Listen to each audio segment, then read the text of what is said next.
नमस्कार साथियों, जय श्री राम। आज अपन बात करेंगे मृत्यु से। मृत्यु का जो दुख होता है,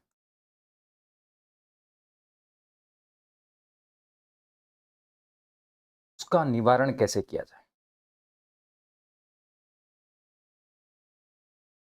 मृत्यु का जो दुख होता है, उसका निवारण कैसे किया जाए।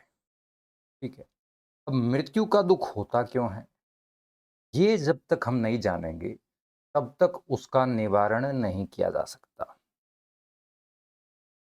जो भगवत गीता है, गीता जी में जो अध्याय 2 है, उस अध्याय 2 में भगवान श्री कृष्ण हैं, वो अर्जुन से कहते हैं कि मनुष्य के जो दुख का कारण है, वो उसका केवल और केवल 3 अवस्थाओं को स्वीकार करना है।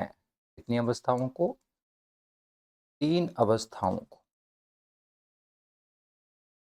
चौथी अवस्था जो है, उसको मनुष्य कभी भी स्वीकार नहीं करता। इस कारण वो मृत्यु से डरता है, अपने परिजनों की मृत्यु से दुखी होता है और मृत्यु को बहुत ही दर्दनाक, दुखदायी अवस्था, विरह अवस्था, विलाप अवस्था, प्रतिकूल अवस्था मानता है। 3 अवस्थाएं और एक चौथी अवस्था, इनके बारे में चर्चा करेंगे। अगर ये चारों अवस्थाओं को हम स्वीकार कर लेते हैं, तो फिर मृत्यु का भय नहीं रहता जीवन में। कैसे? देखिए, भगवान श्री कृष्ण ने कहा है कि कुल मिलाकर मनुष्य की 4 अवस्थाएं होती है। कितनी अवस्थाएं होती है? 4 अवस्थाएं। मानव जीवन को 4 अवस्थाओं से गुजरना पड़ता है।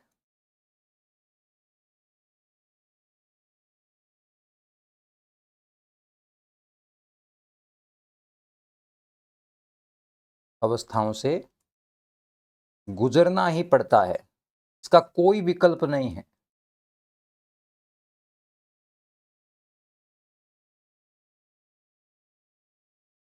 मानव जीवन को 4 अवस्थाओं से गुजरना ही पड़ता है।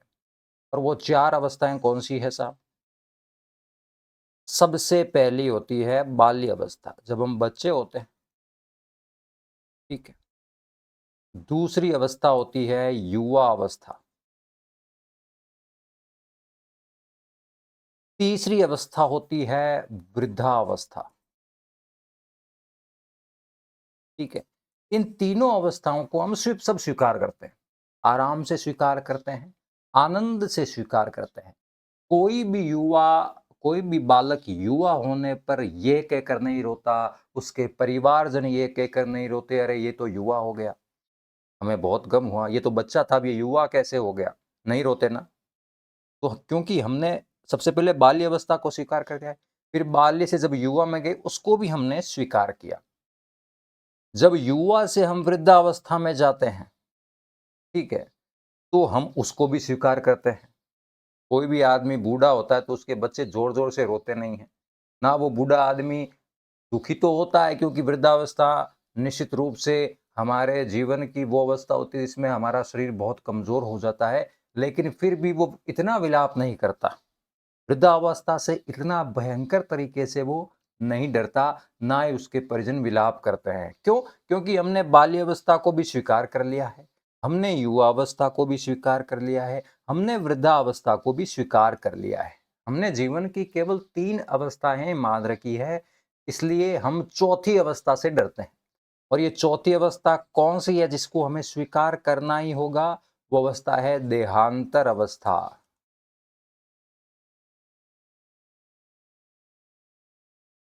देहांतर अवस्था कौन सी होती है? जब आत्मा एक देह जो कि पुराना हो चुका है, उसको छोड़कर नए देह में प्रवेश करती है, नए शरीर में प्रवेश करती है। ठीक है। तो जब ये पुराने देह को छोड़कर नए देह में आत्मा प्रवेश करती है, तो वो होती है देहांतर अवस्था। ठीक है। तो ये जो चौथी अवस्था है, मृत्यु भी एक अवस्था है, इसे एक अवस्था के रूप में हमें स्वीकार करना पड़ेगा। और हमें ये पता होना चाहिए कि देहांतर जो अवस्था होती है, दूसरा कारण है कि हम रोते क्यों हैं, क्योंकि कहते हैं कि जो देहांतर अवस्था होती है, मृत्यु नहीं कहेंगे, मृत्यु कहना अपने आप में हमारा अंत दर्शाता है, देहांतर हो गया ऐसा कहना चाहिए। तो देहांतर अवस्था होती है, इससे हम डरते क्यों, ये कष्टदायी होती है।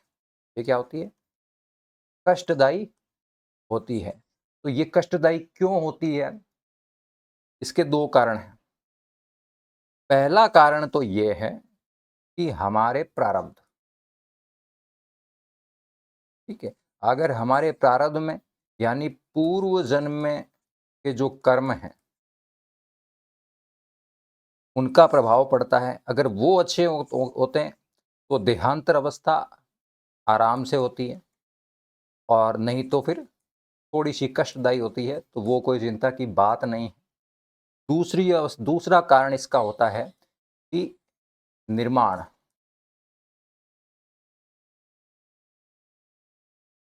चूंकि अब एक नए शरीर में आप जा रहे हो, आपको एक बहुत ही जटिल प्रोसेस से होके गुजरना पड़ेगा। जब आप एक देह से दूसरे देह में जाओगे तो, ठीक है ना, क्योंकि नया जीवन मिल रहा है। आप इतने, भाई साहब, आप कम से कम 70 साल या 65 साल या 35 साल या 25 साल जी चुके हैं।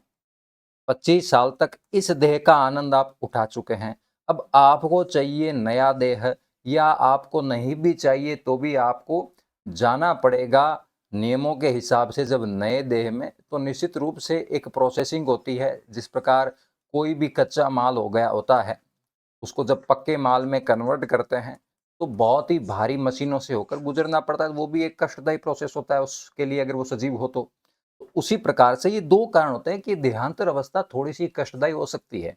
अगर हम अच्छे कार्य करते हैं, अच्छे कर्म करते हैं, किसी को दुखी नहीं करने की भावना मन में रखते हैं, ठीक है, दुनिया देखिए दुखी अपने आप होती रहती है, उसमें हमारा कोई भी जोर नहीं है। हमारे पास अगर थोड़ा सा पैसा आ जाता है, हम सुखी हो जाते हैं, तो भी दुनिया दुखी रहती है। तो इसका मतलब ये नहीं कि हम उसको दुख पहुंचा रहे हैं। हमारी भावना जो है वो किसी को भी दुखी करने की नहीं होनी चाहिए। ये हमारे जीवन का मूल होना चाहिए, ठीक है, वो भी हमारे स्वार्थ के लिए दुखी करना। हमारे अधिकार के लिए दुखी कर सकते हैं, लेकिन स्वार्थ के लिए, इसके बारे में कभी और चर्चा करेंगे। लेकिन देहांतर अवस्थाओं को स्वीकार कीजिए, ये एक अवस्था है और ये हमेशा चलती रही है, चलती रहेगी। तो ना तो हमें बालक होने पर विलाप करना है कि मैं बालक क्यों हूँ, करते भी नहीं है। ना हमें युवा होने पर विलाप करना है, करते भी नहीं है।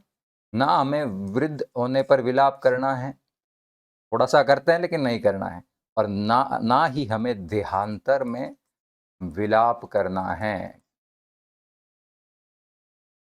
ये देहांत, बालक, युवा, वृद्ध और देहांतर, इन चारों अवस्थाओं को स्वीकार कर लीजिए। अगर हम इन चारों अवस्थाओं को, और विशेष रूप से चौथी अवस्था को स्वीकार कर लेंगे, तो मृत्यु का जो भय है, किसी की मृत्यु से जो दुख होता है, वो समाप्त हो जाएगा या फिर कम हो जाएगा। ठीक है, जय सिया राम।